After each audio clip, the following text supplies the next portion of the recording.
नहीं चलेगा। जहां देखो मस्जिदों को टारगेट किया जा रहा है। मुझे तो अफसोस होता है जब मैं उनके हालात को देखता हूं और देखता हूं एएसआई के नाम पर और हेरिटेज के नाम पर सैकड़ों मसाजिद हिंदुस्तान में बंद हैं। उनमें नमाज पढ़ने की इजाजत नहीं है।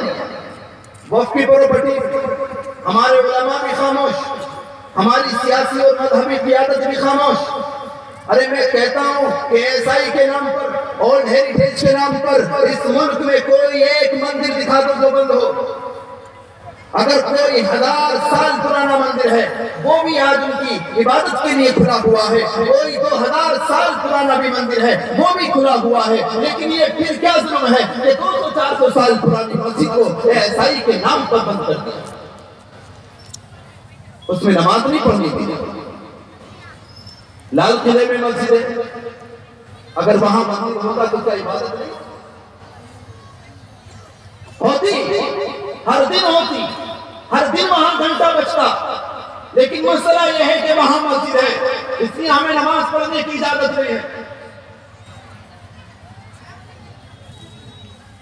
हम क्यों नहीं एक बाप भी मस्जिद शहीद हुई, हमने 30-32 साल तक उसका मुकदमा लड़ा, हम रोते रहे, आज भी रोते रहे और शायद जिंदगी भर एक जख्म है, एक दाग है जो हमारे दिलों से ना जाता।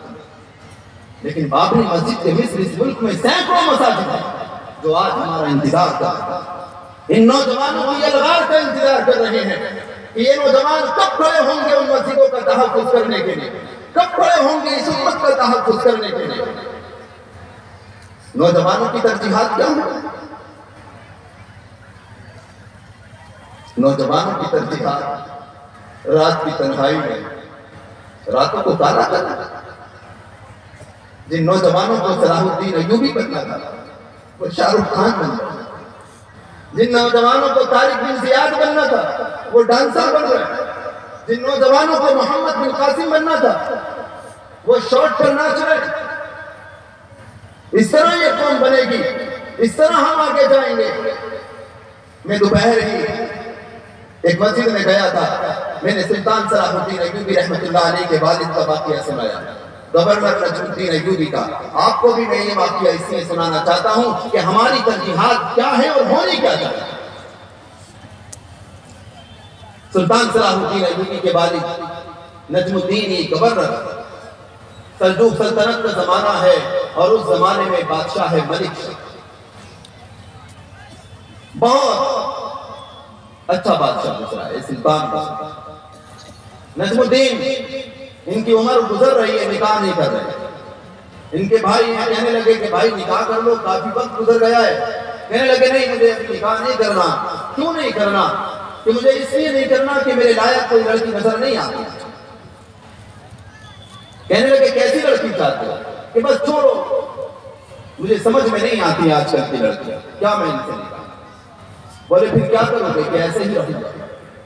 कि कहो तो मलिक शाह की बेटी से निकाह का पैगाम दे, और कौन हो सकता है? तो उसने कहा कि नहीं, मलिक शाह की बेटी भी मेरे लायक नहीं, वो बादशाह है, सुल्तान है, गवर्नर। तो इनके भाई ने कहा फिर तो ठीक है, तुम्हारे लिए इस कायनात में कोई लड़की नहीं है, तुम कुंवारे ही रह जाओ, तुम्हारी शादी नहीं है। कहने लगे हाँ कोई बात नहीं, कुंवारा रह जाऊंगा, लेकिन जब तक अपनी पसंद की और अपनी मर्जी की लड़की मुझे नहीं मिलेगी मैं शादी नहीं। बोले तो ये तो बताओ कि कैसी लड़की चाहते हो? नजमुद्दीन कहने लगे मैं ऐसी लड़की चाहता हूं जो मेरा हाथ पकड़कर जन्नत में लेकर के जाए और अल्लाह मुझे उसके रहम से, उसके बदन से ऐसी औलाद अता फरमाए तो मस्जिद अक्सा को आजाद। मैं ऐसी औलाद चाहता हूं, ऐसी बीवी चाहता हूं। भाई को ताज्जुब हुआ और कहा कि भाई फिर तो तुम्हें कोई लड़की नहीं मिलेगी। आजकल हालात देख रहे ना, हमारी बच्चियां यूट्यूब पर वीडियो बना के डालती है, कोई नाचने की, कोई गाने की, कोई कुछ, कोई कुछ। इस समाज को, इस माशरे को हो क्या गया समझ में नहीं आ रहा। कौन सी तारीखी में जा रहा है? नौजवान है वो सब यूट्यूब पे लगे, सब नाचना गाना कर रहे हैं। इनके मामले में कोई अच्छा मुज़ाकरा नहीं होता। इनसे पूछो कि जरा बताओ हजरत उमर के बारे में कितना जानते हो? तो 0 बटा सन्नाटा। पूछो अबू बकर के बारे में क्या जानते हो, तो कुछ नहीं पता। पूछो उस्मान गनी के बारे में क्या जानते हो, तो कुछ नहीं पता। पूछो अली करमल्लाहु वजहू रज़ियल्लाहु अन्हु के बारे में क्या जानते हो, तो कुछ नहीं पता। पूछो सलमान खान के बारे में जानते हो, तो फर्क क्या बताएंगे कि हाँ मुझे पता है उसका बर्थडे फला है। नजमुद्दीन कहने लगे मुझे ऐसी लड़की चाहिए। भाई ने कहा तू नहीं मिलने वाली। कहा कोई बात नहीं है, इनका शहर है तकरीर और उर्दू का इलाका है।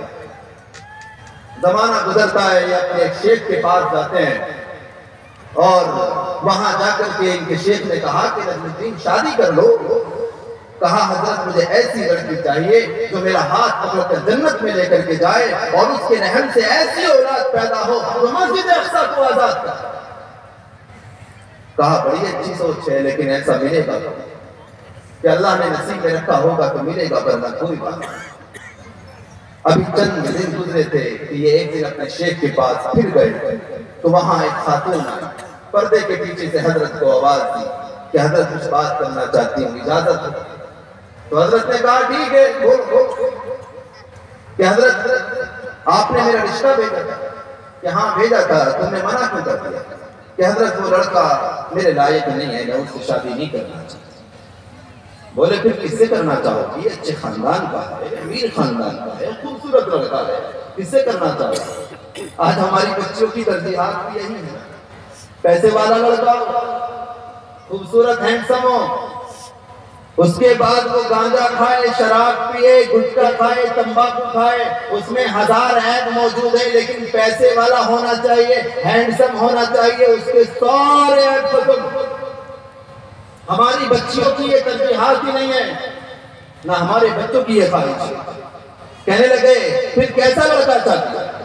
कहा मैं ऐसा लड़का चाहती हूँ जो मेरे हाथ पकड़ के जन्नत में मेरे साथ और अल्लाह उसके जरिए मुझे ऐसी औलाद अता फरमाए जो मस्जिद अक्सा को जालिम सहयोनियों से आजाद। नजमुद्दीन वहीं बैठे थे, ये एकदम हैरान हो गए, ये क्या बात है? जो मैं चाहता हूँ वो यही चाहती है। वो लड़की वहां से उठी, फौरन नजमुद्दीन बुजुर्ग के पास गए, कहा हजरत इससे मेरा निकाह करा। बोले नजमुद्दीन तुम गवर्नर हो, ये बहुत गरीब घराने की लड़की है, तुम्हें सेट नहीं होगा। कहा हजरत मसला सेट होने का नहीं है, लेकिन जैसी बीवी मैं चाहता हूं ये वैसा शोहर चाहता हूं। मुमकिन है कि अल्लाह ने हमें मिला दिया, एक दूसरे के करीब कर दिया। हजरत ने कहा ठीक है, अगर तुम्हारी यही इरादा है बात कर। बात हुई, 2-3 दिन के बाद निकाह हो गया।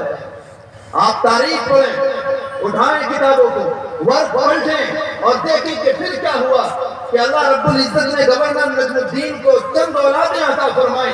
उन औलादों में से एक बेटा सुल्तान सलाहुद्दीन अय्यूबी के नाम से पैदा होता है, जिसने बचपन से अपना ये मकसद बनाया कि मुझे मस्जिद अक्सा को जालिम सहयोनियों से आजाद कराना है। वो जवान होता है, वो बड़ा होता है, मिस्र का गवर्नर बनता है, कसम खाता है कि जब तक सलाहुद्दीन अय्यूबी पर हराम है, जब तक वो मस्जिद अक्सा को आजाद न करा ले, वो अपना लश्कर तैयार करता है, फौजें तैयार होती हैं, सारी सहयोनी ताकतें उसको डराती हैं, मुसलमानों के गद्दार मौजूद हैं। सुल्तान सलाहुद्दीन अय्यूबी अपनी कोशिशें और काबिशें जारी रखता है और एक वक्त वो आता है कि सुल्तान सलाहुद्दीन अय्यूबी अपने बाप की उस आरज़ू को पूरा करता है कि मस्जिद अक्सा को जालिम सहयोनियों से आजाद कर।